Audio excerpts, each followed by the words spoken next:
Ladies and gentlemen, podcasting since 2005. You're listening to Gamertag Radio. With your hosts, podcaster Hall of Famer Danny Pena, the always opinionated Paris Lilly, and from outside of the norm, Peter Toledo. This is Gamertag Radio.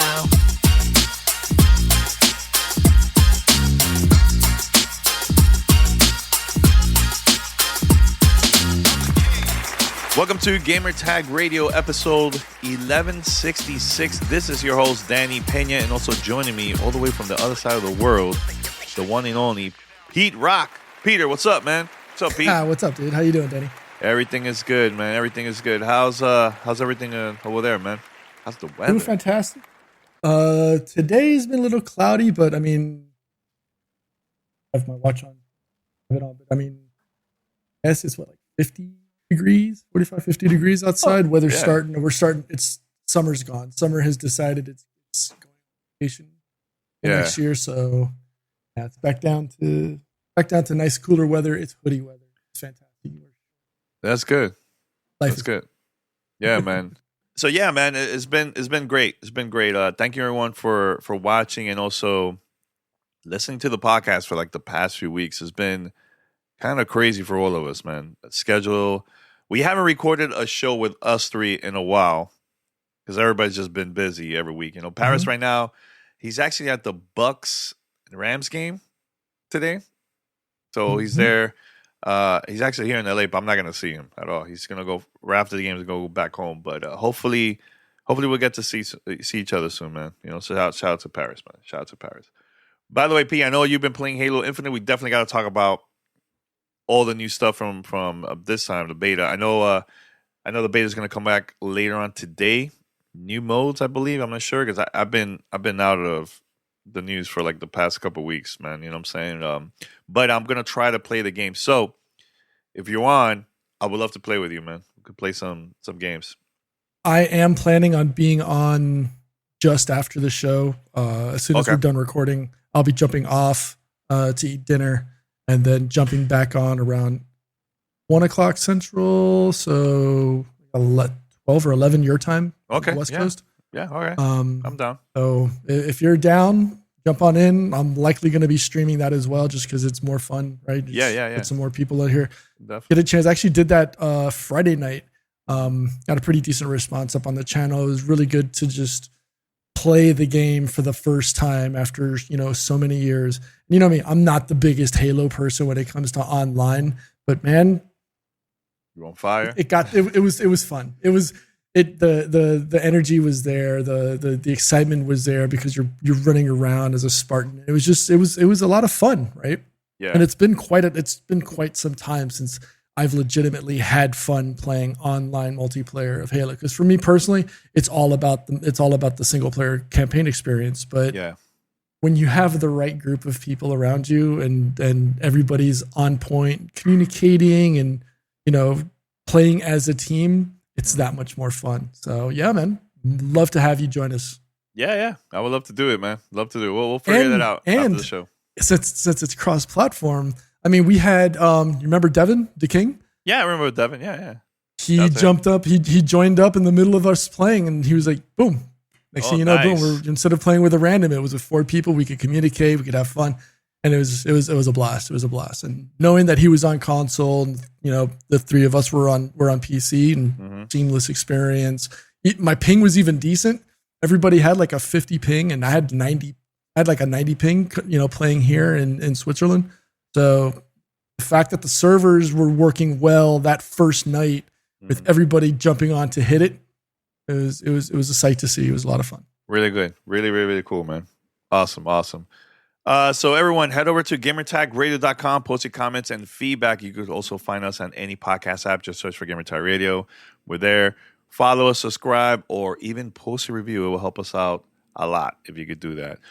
Also, if you'd like to be part of our family discussions, which we have a couple voice messages, we're going to play it here on the podcast for this episode. Stay tuned. So if you would like to be part of Fan Mail, here's how you can contact us. Send us your feedback or questions. Give us a call at 786-273-7GTR. Email us at fanmail@gamertagradio.com. hype.com/gamertagradio. All right, Pete. So first thing first, I have to talk about this, man, because I haven't been on for the past couple of weeks. I went on vacation, and also behind the scenes, I've been talking to Twitch because they want to be part of the Hispanic Heritage Month campaign, and I did a little video for them, and that went live. You could go to the official Twitter account; it's there. It's really, really cool. Really, really cool. And they was telling me they were also going to feature GTR on the front page of Twitch. I was like, yo, let's do it.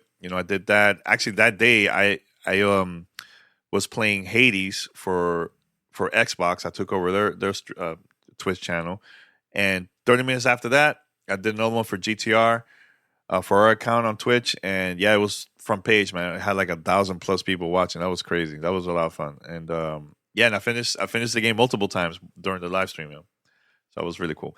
But the cool thing too, Twitch also put me on the Billboard in Times Square, and that was an amazing experience. I always wanted to do this ever since I started doing this with other creators. And the reason why I wanted to show that to my mom, and I posted it on Twitter, and we finally made it happen, man. Working with them, and it was really cool seeing the video and the picture that my mom sent me that she was there in Times Square seeing it. That was the best feeling in the world, man. Super, super cool. But I went over there, Times Square, with my now fiance, Rihanna, and I went there with a couple of my friends too. And dude, that was the best feeling in the world seeing that over there, man. Because people don't know, I was there 20 years ago, man, for the launch of Xbox. And it's going to be the 20th year in November, in a couple months, and seeing that, it reminded me when I got there with my tape recorder, just covering the event. It was like full circle, man. You know what I'm saying? So it was awesome, really, really cool. And at the same time, showing love to all of my Latinos, Hispanos, also especially Dominicans. I wanted that flag to be there, man, the Dominican flag, just to show that to everybody. You know what I'm saying? That if I could do it, they could do it too, man. So it was really cool. It was an honor doing that, man. Absolutely. I mean, that's huge, right? To say, and you're so cute. You're wearing your little Xbox 20 shirt. It was funny. But yeah. But to have that experience of being there at the onset, right? It's not just, I've just been doing this for 20 years. You were there basically at the beginning of it all with everybody. I mean, I know you've got that picture where it's you, your hairline, and Bill Gates. Bill Gates, yeah.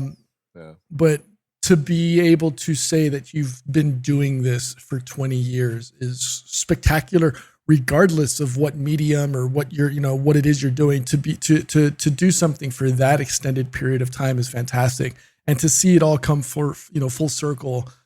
Going there as a fan and now as a content creator, and then again, dude, seeing your face on a billboard in what could arguably be one of the biggest intersections in the world, right?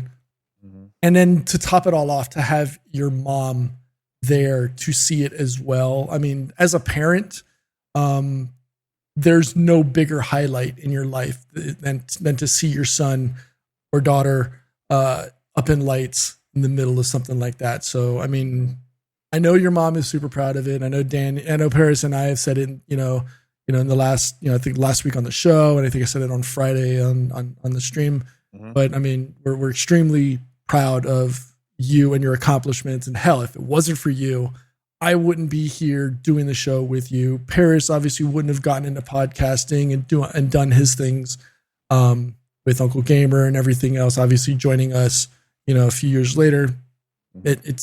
We owe this, to you. So, thank you and congratulations.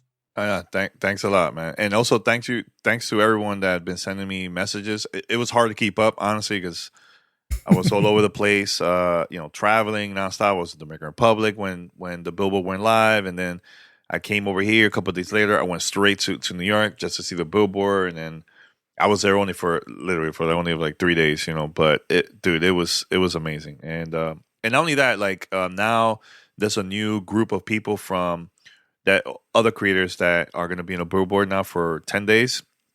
So if any of y'all are over there in New York, just make sure to support and check it out.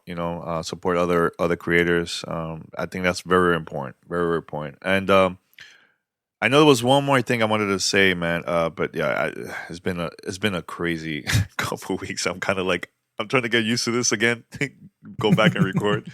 You know what I'm saying? But yeah, it was really, really cool, man. And also I have to mention this. My dad, he used to be a cab driver in New York City. Now he does that in Miami. But he was calling all his friends that are taxi drivers in New York. Go to Times Square. Go check it out, man. My son is there. He sent them like the video and pictures. That was awesome. It was really, really cool, man. Really, really cool. All right, so let's talk about Halo Infinite, Pete. I know you've been playing now for a couple of days, right? And I would like to know, because I've been traveling. The thing that I've been curious, what is it that is new now this time? What type of modes that is playable? And is it different than the previous one from the last time that the beta was out? Right. So, I think it was the beginning of August when they had their first flight, which is what Microsoft calls it. And that one was fun, but there was a lot less eyes on that one, right? Because it was for those that were already a part of the Halo Insider group, right? So it wasn't as public as today, as this weekend's was. Mm-hmm. This weekend they started off with Slayer on Bazaar, Live Fire, Recharge. Those are the 3 maps that they've released. Yesterday, which was Saturday, they released Capture the Flag on Bazaar as well. And then they also did Stronghold on Live Fire and Recharge. And then today, as we're recording this show, they'll be unlocking Slayer on Bazaar, Behemoth, Live Fire, and Recharge. So they're adding a 4th map on there. Then Capture the Flag on Bazaar and Behemoth, and then Strongholds again on Live Fire and Recharge. Next weekend is going to be a lot of fun because that's when they're going to start introducing 12v12 big team battles. So they'll be having Capture the Flag on Fragmentation, which will be Friday. And then they'll add Total Control on Fragmentation, the same map. And then Sunday will be CTF, Total Control, and Slayer. So that next weekend is going to be a lot of fun if you like large groups, because 12v12 is something that takes some getting used to, especially when you play Halo. Danny, I know you and me and Paris played this that infamous evening when we finally got to talk to Bonnie Ross again. But to see everything that they've given, to see the differences, even since the last flight, lighting has been amazing. The detail has been fantastic. Sound has been something that for me, has been sorely missed. And in this game and in this iteration of the flights, it's really, really distinct. You can hear footsteps a lot clearer now, which I think is something that's always been missing me personally, because it's always, loud, you got grenades and live fire going all over the place. But now you can hear the footsteps crystal clear. And I don't know if maybe that's just more of a focus on audio during the flights and during the development of Infinite, or maybe it's just the quality of equipment that's available now to the public. But it's not just in the game where you're seeing the difference. The menu UI has been really, really clean. There have been some issues for me personally where the menus get locked up because of just too much input. I did get frozen like 2 or 3 times during the game, but it's a beta. In this instance, I'm not expecting a faultless experience. I do expect some bugs because that's what this whole experience is all about: is finding those tricky bugs and then ultimately reporting them. Because if you don't report these bugs, they don't get fixed, right? And it makes sense that you don't think that because there's other people playing that's good, that, and they can report it, that it won't make a difference. Everybody's input counts, and if as many people have been complaining about what they've seen in Halo, recently, use that opportunity to voice your opinions because they're listening. If anything, this is the time now where they have more eyes and more ears listening to the people, listening to players about what's wrong with Halo Infinite. I don't want to step away from the whole, what happened a year ago with Craig.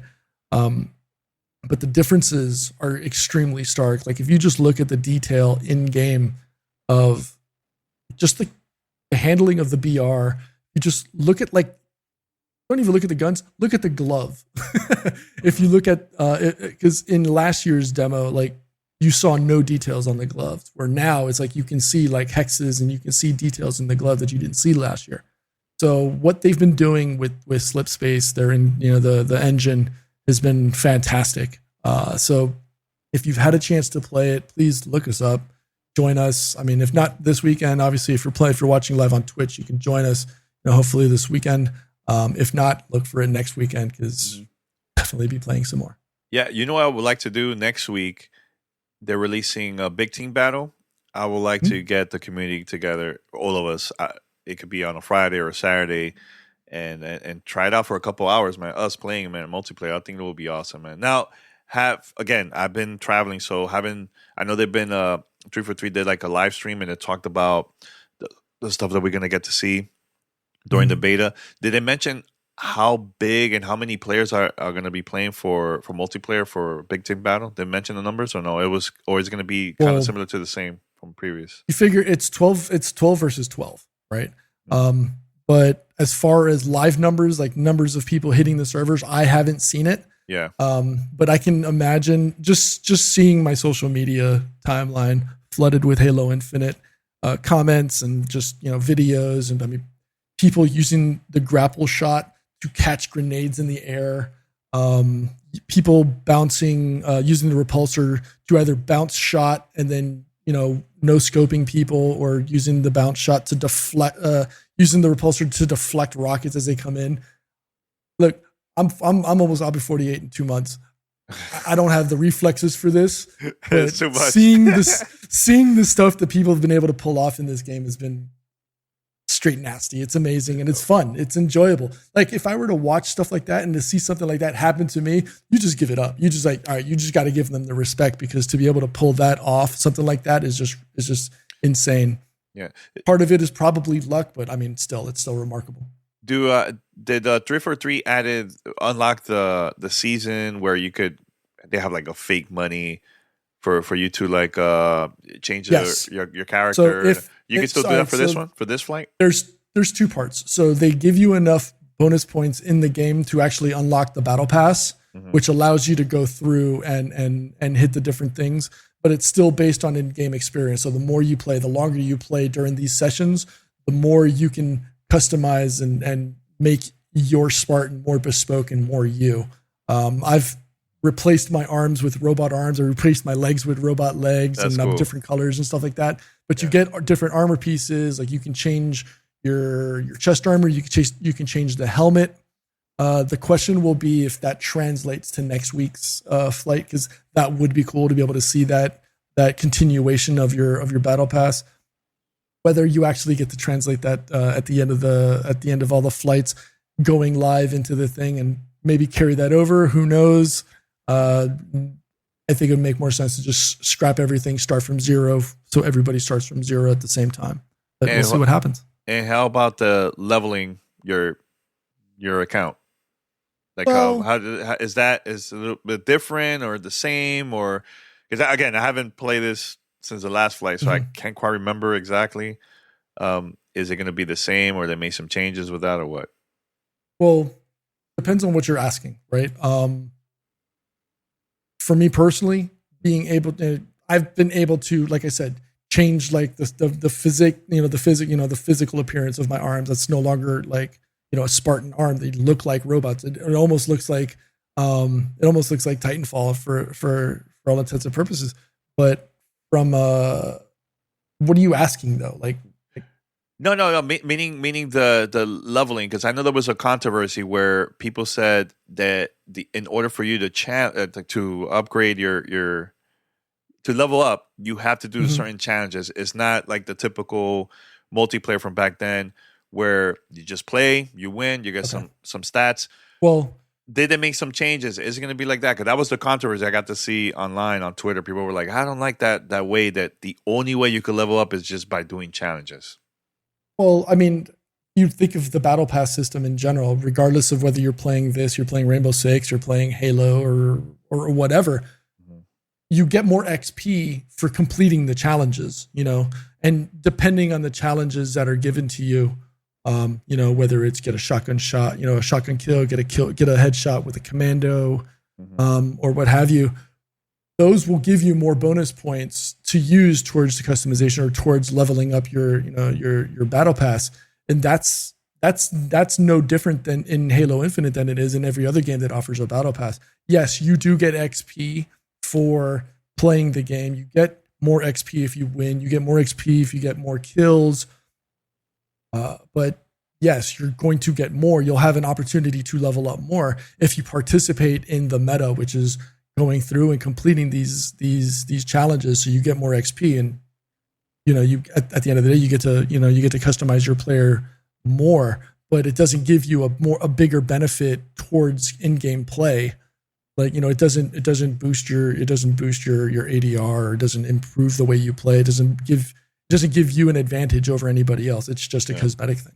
Okay, good to know. But remember, everyone, next week they're adding Big Team Battle. We don't know exactly what day, but I would love to play with our community. So make sure to go to Discord. We probably set something up there, right, Pete? We probably will talk to Arctic and everybody there on Discord, and we'll figure something out, because I would love to do that and play with everybody, man. That would be awesome, man. Yep, so for sure. Yeah, so just let us know. Another thing I want to bring up, because I didn't post the topics, Pete. And I don't know if you got to see this, because again, I was traveling. There was an announcement from the developers that are working on Perfect Dark that they're partnering with Crystal Dynamics to also help them work on this project. Again, early stages and everything. So there's been controversy. Some people are really happy about it. Some are worried about this, because this is supposed to be a quadruple a studio, right? That Xbox was going to invest a lot of money into this. But if it's like that, then why are they getting support, or why they're partnering with Crystal Dynamics to do this? Now, here's the thing that I want to mention. There's a lot of games that we played that behind the scenes, again, under NDA, other studios will help the main studio to work on games. There's a couple that I know, which I'm not going to mention because, again, it's under NDA. But there's some that we do know, like, for example, Division. There was multiple studios that worked on that game, but it was all from the Ubisoft umbrella. And there's some that a company like Microsoft will hire another company to work on that title. Like, for example, I think it was the Master Chief Collection. Even though it wasn't 100% perfect, they hire another studio to work on that. Or, for example, another game like The Witcher 3 that is on Nintendo Switch. They hire another studio to work on that because CD Projekt Red was working on another project, like things like that. That happens all the time. Now, another thing I have to mention, the pandemic really changed a lot of things. So I don't know if that's also one of the reasons why Microsoft decided to partner with Crystal Dynamics for Perfect Dark. But I'm kind of like, I'm not worried. I'm more of like a wait and see. We can't just diss the game without even seeing the final product. Once I see the final product, then I'll say my opinion. But as of right now, I'm not worried, because look, I love Crystal Dynamics with the Tomb Raider series. Not a big fan of what they did with Avengers, Marvel Avengers, but Tomb Raider was an amazing game. That was amazing. All three of them was really, really, really good. So that's the part that I'm excited about it, But again, it's a wait and see situation for me. How about you, Pete? Do you feel like you should be worried about this? Do you think everything's going to be good, or it's a wait and see situation for you? It's a wait and see, but people have to understand as well that the initiative is headed by Daryl Gallagher, who spent 10 years at Crystal Dynamics. So he, if anybody, understands game development. It's not like he's reaching out for help because he doesn't know what's going on, but he's also reaching out to people who he's worked with in the past, specifically Tomb Raider. Obviously, you've got such a horde of talent under that Crystal Dynamics roof. You have people from BioWare, Sony Santa Monica, Blizzard. So it's. I think this shows more maturity that they're reaching out for somebody for help versus thinking, you know what, we're going to struggle and force it regardless under our banner just because it's the initiative and just because it's supposed to be, it's just because it's, it's what, 70 people at the initiative, I think is what the number was, or 70 or 80 people in this brand new studio. Look, they're a new studio. You got new groups of people having to work with each other or work together in a collaborative environment. And if you don't reach out for help now, you're going to have the same issue that we saw last year when 343 tried to drop us, Craig the Brute on Halo. It looked poor and the reception wasn't as good as it is. Obviously, you see what happened now, right? Yeah. They brought in Joe Staten with Microsoft and to make Halo look and feel and play the way it's expected to and the way we saw it. So to see the initiative turn around and say, you know what, we need help now. It's better to do it now before everything is in place, and get that help and get everything done, early on, as opposed to reaching out last minute and then it looks worse on you. Yeah. Do I think it's a bad idea? No, I don't see that as bad. Do we have a place to speak on? We haven't seen anything. So why should we? What gives us, the green light to crap on a project without having seen anything outside of a demo trailer, right? A CGI demo trailer with no gameplay. Mm-hmm. Let them put something out first before we can complain about it. And if a year from now they come out and say, okay, here's the new gameplay footage of Perfect Dark, and it looks like crap, then okay, they deserve it. But until that happens, let's see it first before we start, poo-pooing on things. Yeah, I think people are panicking too much, man. Like I said, just wait and see, man. Wait and see. And honestly, it's good for them to be open right now and talk about this as like, hey, we're partnering, because there's games that we played, and I heard this from a lot of people behind the scenes, that other studios are worked on, but they can't talk about it that they worked on it. It's like super on the low. They only will promote the main studio that worked on that game. We've seen that multiple times. But guess what? They're being open about it, and they're not seeing it now in the early stages of the game and saying, look, we're partnering with Crystal Dynamics. That's awesome. Look, there's games like God of War, Ragnarok. There's multiple studios working on that game. Do you know that? That's multiple studios working on that. Nobody talks about that. You know what I'm saying? And I love Santa Monica Studios. I love their games, and I know it's going to be good. You know what I'm saying? So, again, it's a wait and see situation, man. Wait and see. And they're being really open about it, announcing it that they're partnering with other people. So I think that, other companies, I think that's awesome. I think that's really good. So I just want to say that very, very quick, because I know this was like the big thing for the past couple of days. But one thing that happened when I was in New York City was Nintendo Direct. Did you got to see Nintendo Direct, Pete, at all? I couldn't see it live. I watched part of it. I watched part of it. I watched in bits and pieces, right? Okay. So I'm not the biggest Nintendo fan, but I know. But I did give it the opportunity. I did watch it, so in bits and pieces to make sure I got all of it. So I do have some comments and some things that I wanted. Which one you want to start first? Because you want to start with the games. Let's start off with the disappointments. Yes. And then we'll go into the positives, right? Start off low and then go high, right? Yeah, let's do it. All right. So first and foremost, who did this casting? For the movie.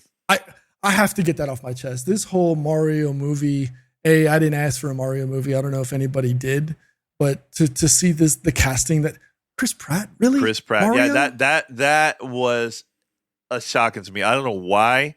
I can't picture him as Mario at all. Like, and why him? There's so many other people that probably could do a better job, but I don't know, man. Yeah. I don't know. This might be also another wait and see moment, but Nintendo was okay with it. That's the thing. I'm kind of like, is there something that we don't know that they've seen that they decided this would be a perfect thing, or what? What you think? I don't know. I mean, I think one or two people that I might be okay with was Jack Black as Bowser. I think that's a great choice. Great choice. Great choice. I don't know about Seth Rogen as Donkey Kong, but I will say Keegan-Michael Key is the voice of Toad. I'm not so certain about that. Yeah, that was a little weird. Seeing somebody, I can't remember where it was that I saw it, but somebody put the Aaron the skit, but with Toad's voice, and had me dying of laughter. But I mean, just again, Chris Pratt as Mario, Anya Taylor-Joy as Princess Peach. You know what? I'm okay with that choice. I think that was okay. It's not that we don't know. Like, I think she's very talented. Actually, you know, she's from Miami, from the 305. Really? Yeah, she's from 305. Did not know. Did not know that. But she went to school over there for college, also over there too. Very nice, very nice. But again, Chris Pratt is Mario. I don't know. Yeah, I don't know. I'm kind of, again, there's something that they know that we don't. We'll see. But I'm curious to see. The movie comes out next year, 2022, holiday of next year. So we'll see. Now, there was other announcements too. They finally showed Bayonetta 3, and now with an official year date. So not the official release date, but 2022 also is coming out next year. So that's really cool. I'm excited. I'm a huge Bayonetta fan. Huge fan. So I can't wait to try that out. Also, of course, they showed some other games, updates like for Mario Golf. They also showed a new Kirby game, Kirby the Forgotten Land. It's funny because I was watching this with Ree, and she was like, somebody posted this on Twitter saying it looks like The Last of Us but Kirby style because everything is like destroyed, this stuff. Yeah. So I was like, man, I never thought about that. So that's funny. Another DLC for Monster Hunter Rise that's coming out too. They show a couple of things. I'm like, all right. Oh, remake of ActRaiser. I don't know if you ever played that from back in the days, dude. I'm a huge fan of that game. And actually, right after this, I'm probably going to download it. I'm going to try it out. I was going to say, if there was the highlights for me was ActRaiser Renaissance, which obviously as soon as they talked about it, boom, it went live. I knew for you, Bayonetta 3 was going to be a highlight, right? That's one of your favorite games. That's one of your favorite franchises. Seeing the announcement for Splatoon 3 was like, oh, there's a return of the mammalians as one of the character choices. Metroid Dread caught me by surprise. I was not expecting that one also. Well, you know that's coming out like in a couple of weeks, right? I know. I know so B is not a huge Nintendo fan, but I had to. That's just for first time playing. I give them credit. This one was a little bit more. I was actually a little bit more surprised for this one. Yeah. And the one that I didn't think was going to catch me as being excited because I didn't think I needed it, but I don't know. Chocobo GP. Yeah, I don't know how I feel about that game. I don't know, man. Everybody's trying.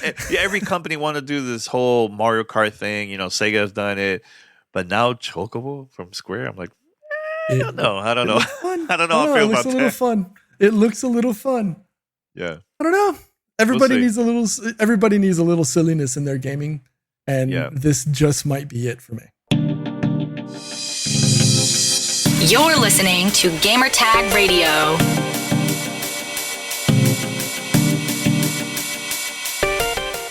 All right, this episode is sponsored by Namecheap, who is offering all Gamertag Radio listeners an exclusive deal. Yes, guys, an exclusive deal. Get a .live domain name today for only $1.99. .live is the perfect domain and brand name for gamers, live streamers, and esports players.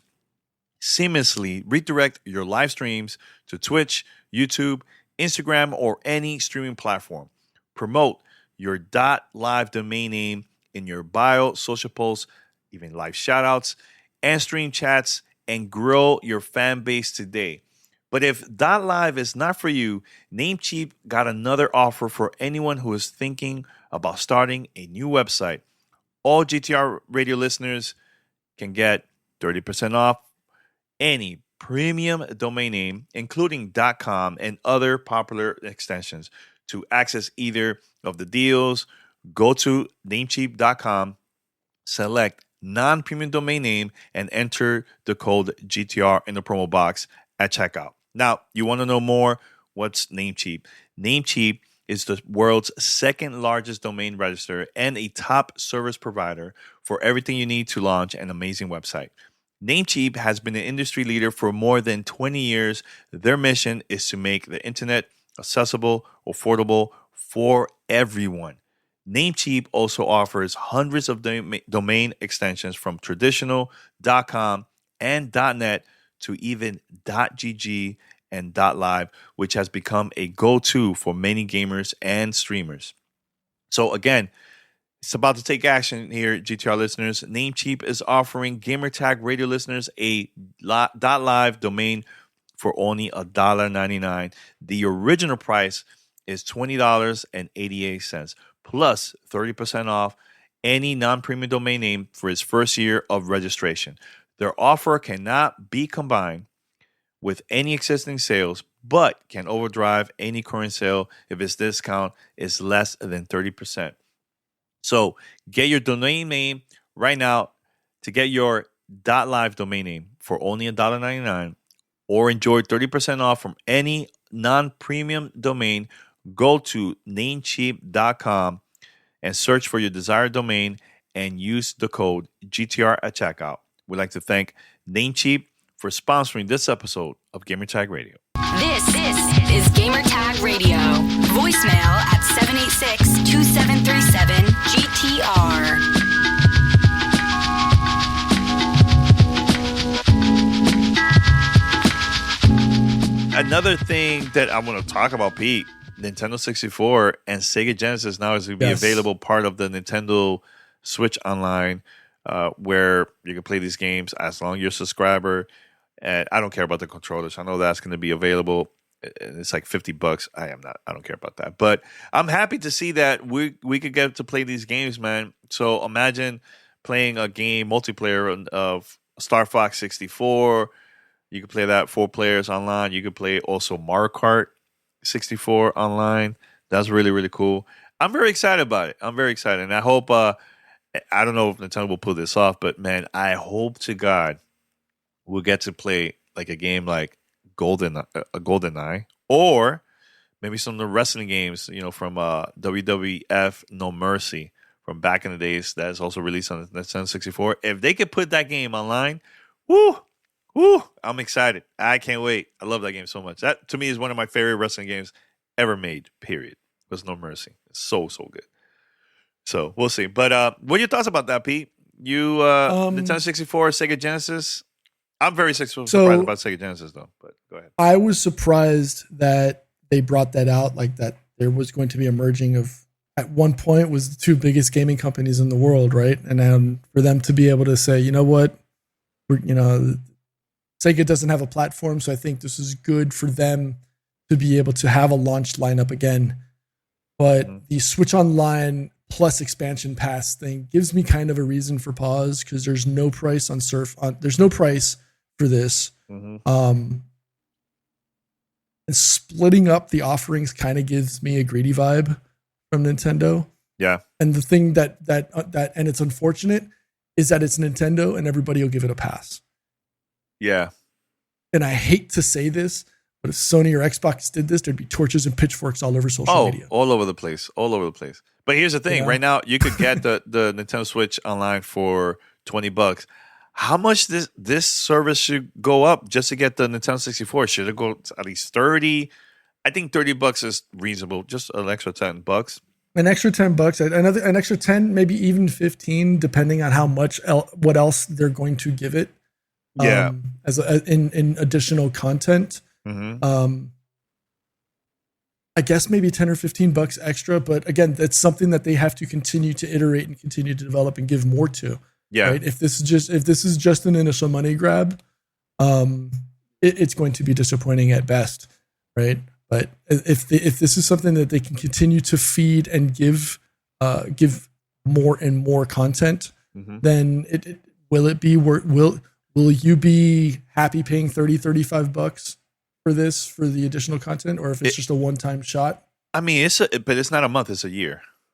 I know. I don't mind. I don't mind $30 a year. I don't mind see, I play a lot of Nintendo Switch games like all the time. So paying $30 and I could play also Nintendo 64 games and also Sega Genesis plus Super Nintendo and Nintendo games. I'm all in. I don't care paying it. I really don't care much about the online service for Nintendo Switch. Has been kind of meh. But playing those old games, it's like me with Xbox Game Pass. It's the same exact thing. I play that a lot. So I don't mind paying it at all. I don't mind at all. Are you going to get the new controllers? No, I'm not getting that. That to me is a waste of money. I will not. Because honestly, let's keep it real. The Nintendo 64 controller is one of the worst controllers I ever played in my life. That controller is pretty bad. I don't know if people really like that controller. I hate it. I always hated that controller. Fan. I was never been a fan. Never. Super Nintendo controller, all-time favorite from Nintendo. All-time favorite. GameCube is also another one that I was not a fan of that controller. Oof. That was rough.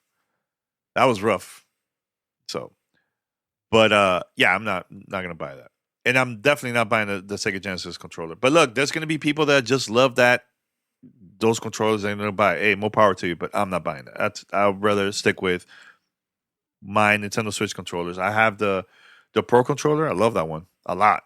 You know what I'm saying? So, but yeah, anything else, Pete, from the Nintendo Direct? I know it was a lot of other things, but we're talking about like the main major announcements, and that's about it. Well, I'm surprised you didn't talk about the Animal Crossing, considering I haven't played it in a while. Considering our argument about Tom Nook.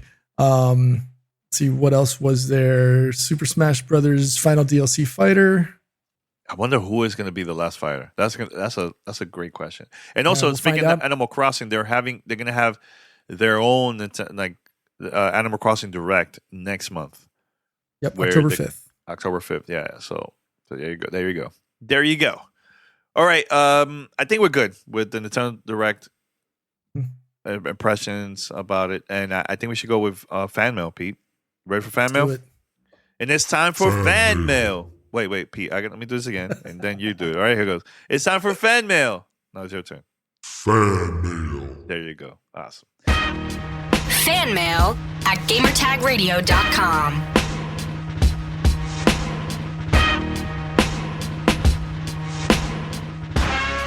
All right, so we have 2 voice messages here. We're gonna play it.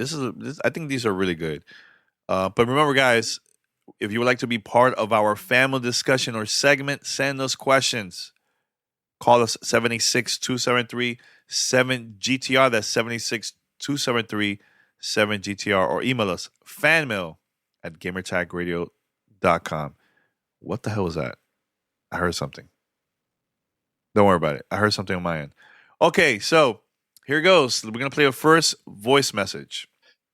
Danny, Pete, and Paris, do you think it's time to start boycotting games and vocally talking about these companies that are shredding evidence and or vetting their own companies to make sure they're not privy to lawsuits, i.e. Activision Blizzard has been sued by the state of California because the state of California believes they are doing these sort of practices, period. I don't see a lot of podcasts talking about political outcomes. Is it because podcasts are afraid of not getting exclusive game access? Okay.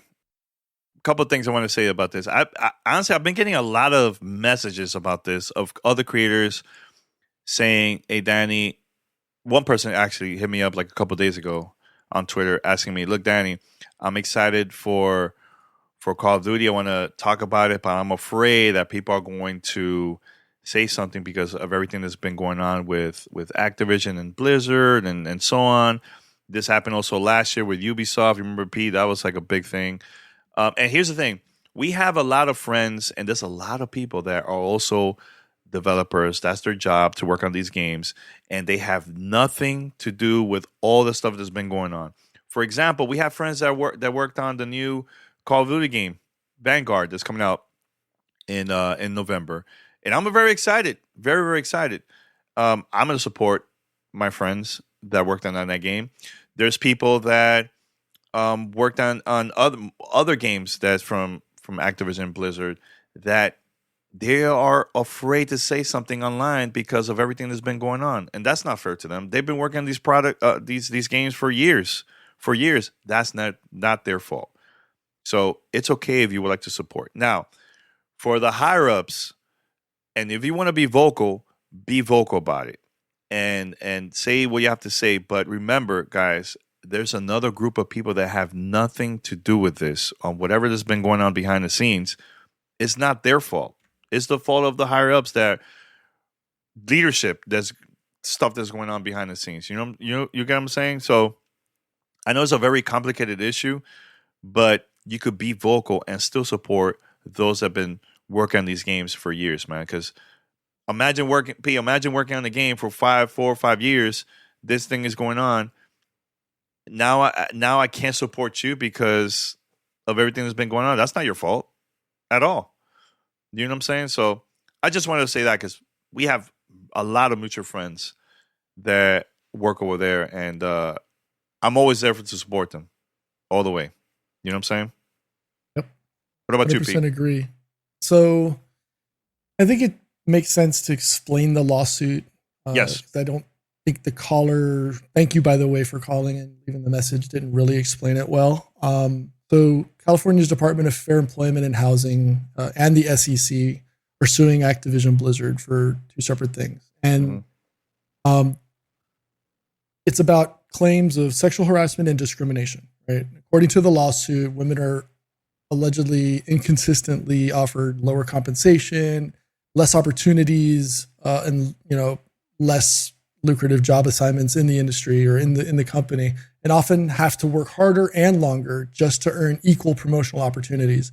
I believe one female employee whose title generated significantly more money and ran almost twice as many campaigns as her male counterpart was repeatedly overlooked and passed over for promotion in favor of her coworker who was a male.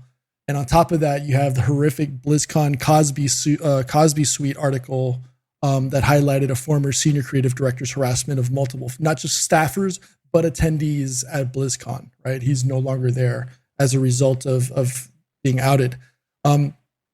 Considering it's made major headline news, including New York Times and Bloomberg, CNN, I don't think it's been brushed under the table per se, but you have to understand that lawsuits like this do take time.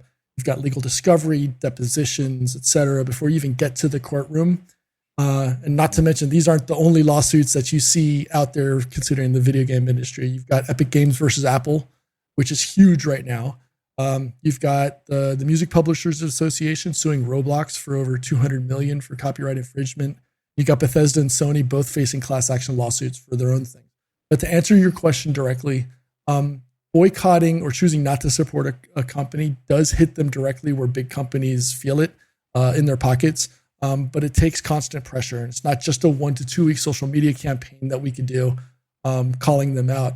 While you may not hear it on podcasts as often, and as I mentioned before, there's been articles and segments on talk shows talking about this that hit a much larger groups of people. And as far as being concerned about the impact on getting free games or exposure, that's solely up to the creators. As Danny said, we support our friends in the industry and we need to place the blame where it belongs. But we also choose to speak on subjects when and where it matters. And also think it's more responsible to speak up when we have a better understanding of the full story rather than just speak up because it's hot on Twitter. So that's my stance on it. Again, we support our friends in the industry, the ones that are working day to day in the trenches, whether it's on development, whether it's in creative, whether it's in social media or PR or communication, because those are the folks that we interact with on a more regular basis. The folks that are up in the suits or in the ivory tower, as I like to call it, those are the people we don't really interact with, but those are the ones that set precedents. Those are the ones that set the rules by which the rest of them fall under. And if they're not doing what they need to do to support women in the industry and preventing this glass ceiling from occurring, or allowing egregious behavior like we saw, which I'm not going to give his name out, but you can find it, this senior creative director for sexual harassment. That those are the ones that need to be put at blame, not the folks that are, that the day-to-day folks that are working. Yeah. Great answer, Pete. And thank you for sending us the question. Let's go to the next question here. Let's go. What's up, Gamertag Radio? It's your boy Space Rat at it again. I hope you're having a great day, Danny, Pete, and Paris.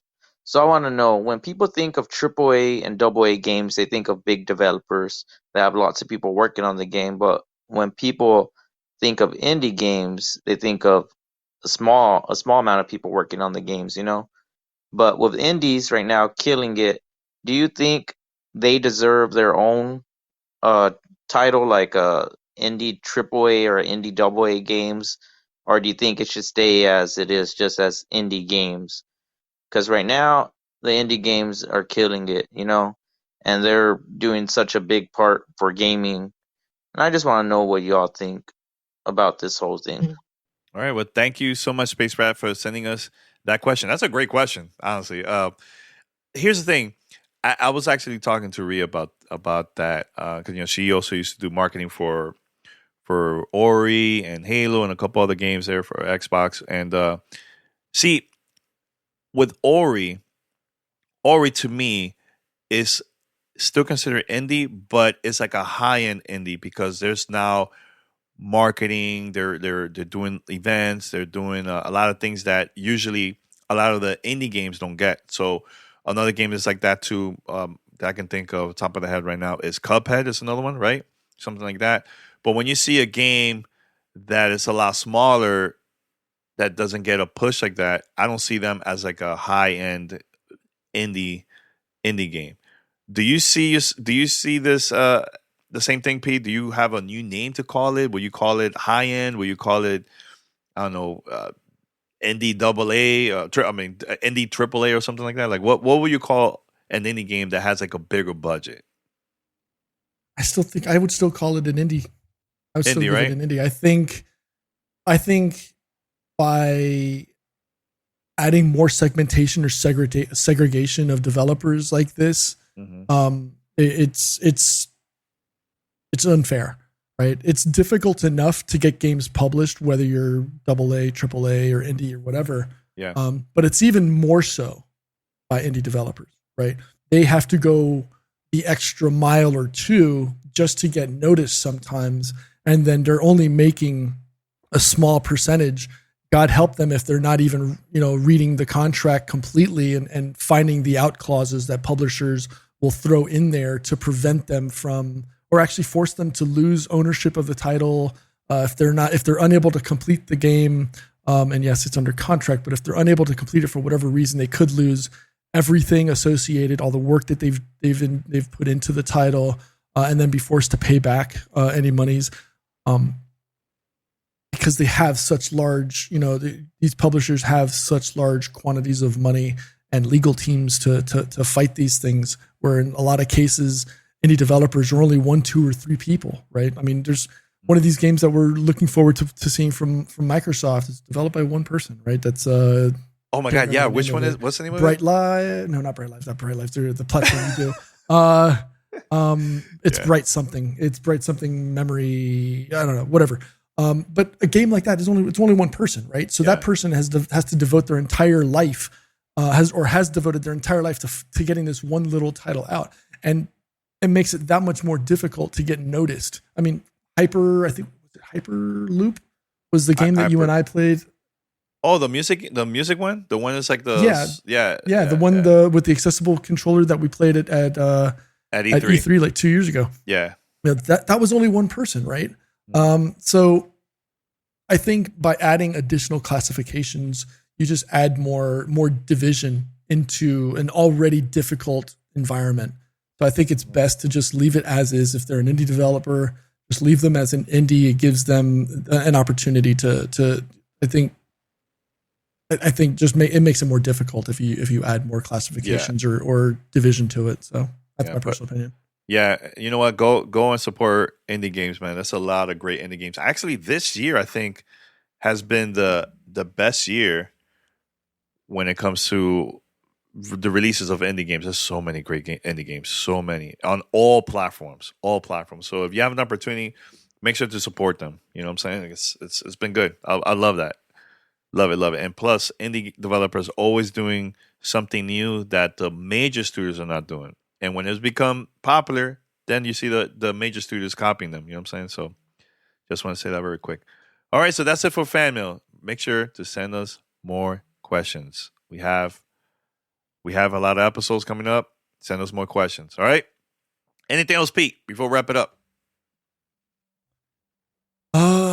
No, just once again, congrats to you and Rihanna on your engagement. Thank you. Congrats on everything, all your successes that you saw, you hosting, playing Hades and winning again on the Xbox Twitch channel. Obviously, being on the Billboard, that's huge as well. And congrats as well to Paris on all his successes this year and watching his team likely win again today. Against the Rams. Oh, and by the way, shout out to Elgato, because Pete, you got products from Elgato, man. Shout out, yeah, that was really cool. What was it they sent it to you, man? For those that don't know, so I know you posted on Twitter. I posted it on Twitter, but using the ring light, as you can see, obviously the video is a little bit better. Using the new Elgato face cam. Fantastic. It's much better than the old Logitech camera that I was using previously. Mm-hmm. So shout out to them. They also sent me the Wave XLR. I have not started using it because I have some configuration issues. So I have to keep going back and forth. I wanted to make sure that we were able to record on time today. So we'll probably go back to playing with it sometime tomorrow. Awesome. So yeah, again, shout out to Elgato. Thanks again for sending this stuff out. And looking forward to using more of their stuff. I'm a big fan of their stuff already. Having a bunch of their stuff in the past, whether it's the green screen, the first generation Stream Deck, love their stuff. So again, it's always a privilege to have them send us stuff. So thank you. No, thanks a lot to Elgato for supporting the whole GTR crew. They sent us products all the time. So really, really cool.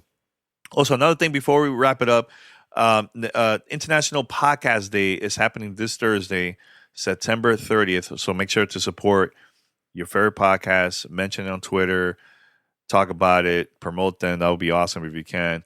But I'm going to have an exclusive session only on Bright, and it's going to be about how to get paid podcasting. So there's a couple of things that I want to mention this because it's very, very important. One is I'm going to have a friend that he's in the industry. He does a lot of sales for indie podcast shows where him and this team will get advertisements for different shows. Doesn't matter big or small.